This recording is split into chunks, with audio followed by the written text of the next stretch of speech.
এই কমলাটা কিন্তু সবাই খেতে পারে না। ভুল সময়ে কমলা খেলে ঠান্ডা, কাশি, এমনকি পেটে সমস্যা হতে পারে। আমরা ছোটবেলা থেকে শুনে আসছি কমলা মানেই ভিটামিন সি, কমলা মানেই সুস্থতা। কিন্তু প্রশ্ন হলো, কমলা কি সত্যি ঠান্ডা লাগায়? সবাই কি কমলা খেতে পারে, নাকি আমরা কমলা খাওয়ার সময়টাই ভুল করছি? আজ এই ভিডিওতে আমি কমলা নিয়ে এমন কিছু কথা বলবো যা জানলে আপনি কমলা খাওয়ার আগে দুইবার ভাববেন।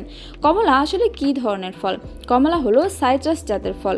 শরীর ঠান্ডা করে, পানির পরিমাণ বেশি, এই কারণেই গরমে কমলা ভালো। কিন্তু সব সময় না, এখানেই মানুষ সবচেয়ে বেশি ভুল করে। এখন আসি গুরুত্বপূর্ণ অংশে। একটা কমলায় থাকে ভিটামিন সি, যা রোগ প্রতিরোধ ক্ষমতা বাড়ায়। ফাইবার হজম ভালো করে, ফোলেট রক্তের জন্য ভালো। পটাশিয়াম হার্টের স্বাস্থ্য ভালো রাখে। অ্যান্টিঅক্সিডেন্ট ত্বক ও শরীর ভালো রাখে। তাই কমলা খারাপ না, সবার জন্য সব সময় না। এবার আসি কখন কমলা খেলে সমস্যা হয়। এই অংশটা খুব গুরুত্বপূর্ণ, মন দিয়ে শুনুন। সকালে খালি পেটে কমলা, রাতে ঘুমানোর আগে, ঠান্ডা কাশি থাকলে, বুক জ্বালা পড়া বা গ্যাস্ট্রিক থাকলে।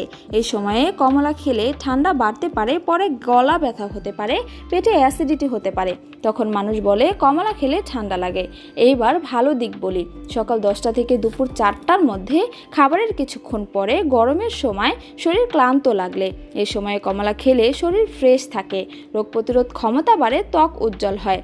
তখন কমলা সত্যি ওষুধের মতো কাজ করে। এবার আসি কারা কমলা খাওয়ার আগে সাবধান হবেন। ছোট বাচ্চারা, যাদের সাইনাস আছে, যাদের গলা বা বুকের সমস্যা, তাদের জন্য পরিমাণ কম রাখা জরুরি। এখন আপনাদের কাছে প্রশ্ন, আপনি কি কমলা খান? কমলা খেয়ে কখনো ঠান্ডা লেগেছে? কমেন্টে লিখে জানাতে ভুলবেন না। ভিডিওটি ভালো লাগলে সাবস্ক্রাইব করে আমাদের পাশে থাকুন। ধন্যবাদ সবাইকে।